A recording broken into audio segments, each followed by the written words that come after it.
7 საშუალება თუ როგორ ნიღბავს ფსიქიკა შინაგან ტკივილს. მოსმინე ბოლომდე რომ იგრძნო საკუთარი და სხვების ქცევის მოტივები. პირველი ეს არის ცინიზმი და ირონია. ბევრისთვის დამცავი მექანიზმია, მათთვის უფრო მარტივია იცინონ, ვიდრე იგრძნონ. მეორე, სულ დაკავებულობა. არიან სულ საქმეში, რომ არ იფიქრონ და იგრძნონ. მესამე, ჰიპერკონტროლი. მუდმივად მოწყვლადი ნაწილი სადარაჯოზე არიან, რომ არავინ დაუშვან მასთან მიახლოვებული.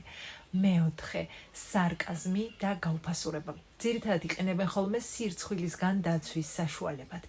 მეხუთე, ეს არის მუდმივად სხვისი დახმარების სურვილი და სხვისი მხსნელის როლში ყოფნა.